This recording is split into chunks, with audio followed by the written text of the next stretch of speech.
Well, Jeff Bezos had promised us something a little different ahead of this event, and here it is, the new Amazon Fire Phone. Now, it looks like a standard smartphone. It's got a decent back camera, 13 megapixel, but what's more interesting about it is the 4 front cameras right here. They're infrared cameras, and that means the phone can track my facial movements and my eyes. Now, that means that it can give what Amazon are calling a dynamic perspective to the screen.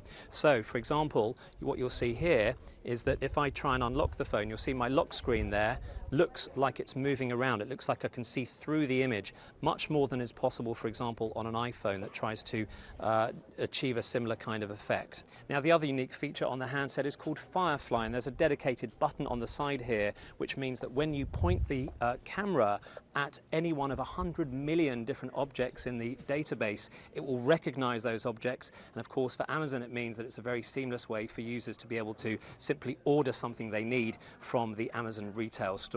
So clearly a very unique perspective, quite literally, from Amazon here on the smartphone.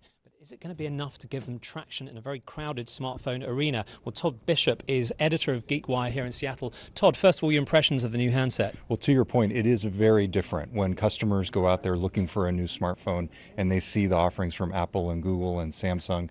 Amazon's device will stand out. It is very different.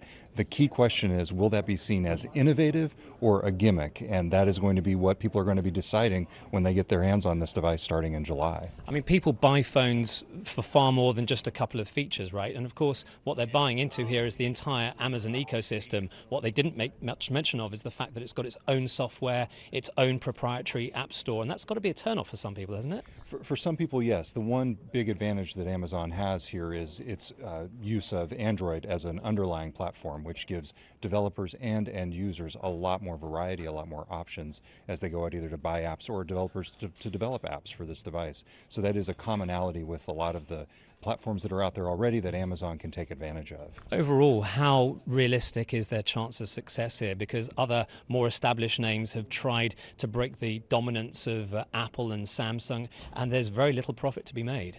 You've seen Amazon, for example, with its Kindle Fire tablets, really get some decent traction, in the single digits at least in various markets around the world. And so I think that's the kind of traction you can see initially out of the gate with this device. Single digit market share and then growing that over time.